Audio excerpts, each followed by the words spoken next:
Eu sou autista com TDAH e recebi esse diagnóstico recentemente. Quero contar um pouco sobre isso pra vocês. Sempre tive muita dificuldade em comunicação, sendo que para muitos aqui que me conhecem, a minha conta antes eu mal falava, assim, eu normalmente não era tão verbal, porque eu realmente tinha dificuldade para me expressar e eu não sabia exatamente o que falar ou como falar, de forma que as pessoas entendessem a mensagem que eu queria passar. Então eu transferia tudo isso para comunicação visual, para uma arte que eu tinha que falar por ela, e felizmente ela falou muito por mim, né?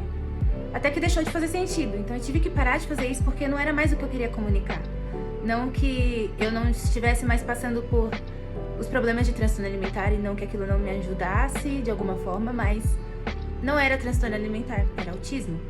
E quando eu percebi que era uma coisa diferente do que eu tinha sido diagnosticada antes, não vou dizer assim erroneamente, porque é, né, um transtorno alimentar, eu não sabia a profundidade disso, sabe? Agora que eu sei, eu trato de forma diferente. Esse problema de comunicação vem desde a infância mesmo. Eu nunca fui muito boa em manter amigos, porque sempre fiz e sempre tentei me comunicar de forma que para as pessoas é desconfortável, e eu nunca percebi isso, assim. Também dificulta muito porque tem várias regras sociais que as pessoas têm de principalmente fingir, mentir, pra, sei lá, não criar mais desconfortos e tal, coisa que sempre me deixou muito confusa. Então, quando eu vi alguém mudando de comportamento, isso não até muito tempo atrás, confesso, eu sempre estranhei, e aí eu ia perguntar pra essa pessoa: olha, o que tá acontecendo? Eu vi que você fazia isso e depois você passou a fazer isso. Eu, né, consigo identificar padrões de comportamento, né, e mudanças deles. Então, com pessoas que eu achava que eu era amiga, eu ia perguntar o que estava acontecendo, não pra atacar, mas justamente pra tentar entender aquele comportamento e por que ele mudou. Porque eu quero entender a pessoa que eu sou amiga. Então, quando eu não estou entendendo, eu faço perguntas. E daí, essas tais perguntas, as pessoas entendiam como ataque, e como cobrança, e como um monte de outras coisas, quando na verdade eu sim estava me expressando talvez muitas vezes exaltada, mas eu sempre tentava comunicar antes que, ó, isso aqui não é um ataque a você, é que eu só estou muito confusa com o que você tá fazendo. Esse sempre foi o fim das minhas amizades. Eu mudo muito.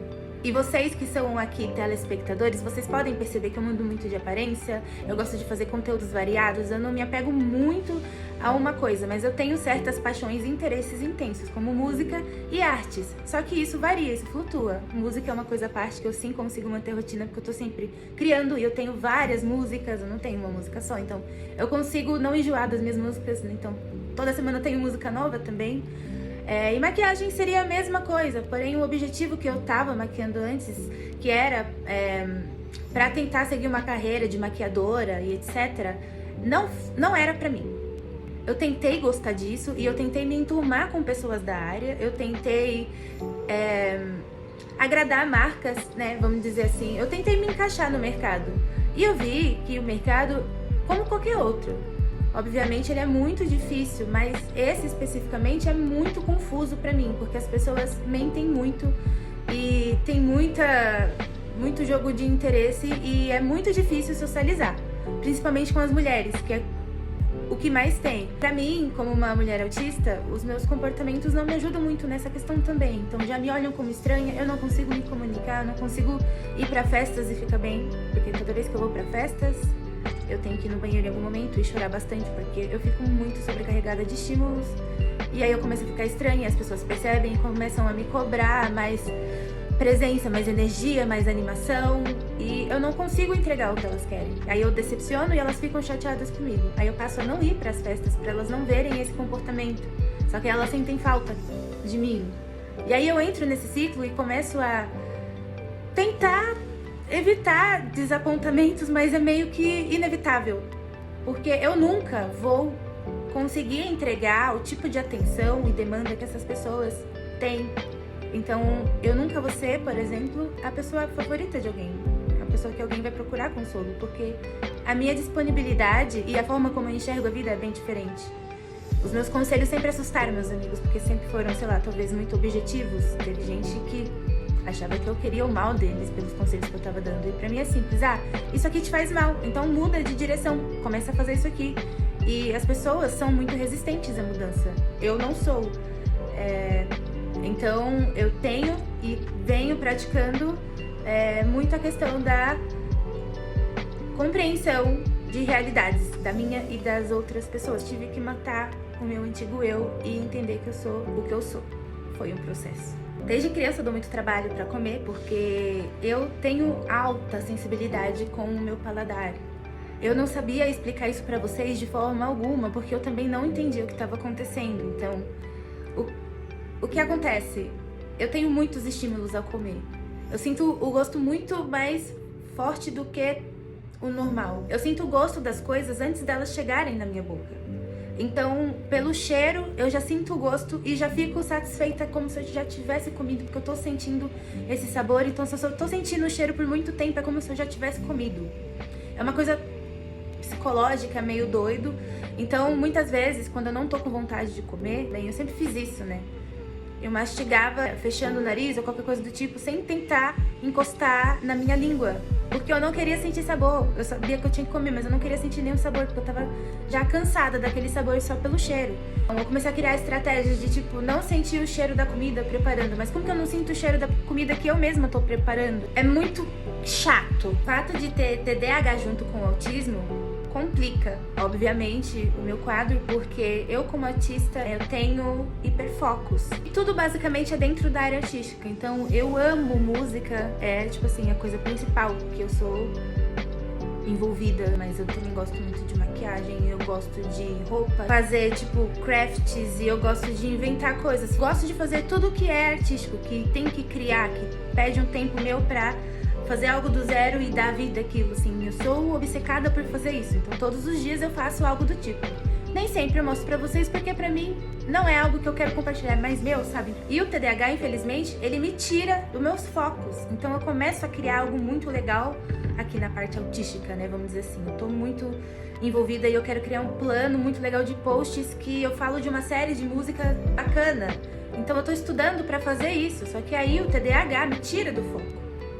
E o TDAH faz eu querer outras coisas enquanto eu tô fazendo isso aqui. Então largo um projeto e eu começo outro, e eu começo outro, e eu começo outro, mas eu enjoo deles, aí eu volto pra esse, depois eu volto pra esse, depois eu volto pra esse. E eu fico nessa até acabar, né, os projetos eventualmente. Felizmente eu não deixo eles de lado, mas eu demoro muito mais do que eu gostaria. Isso me frustra, isso me faz entrar em burnout.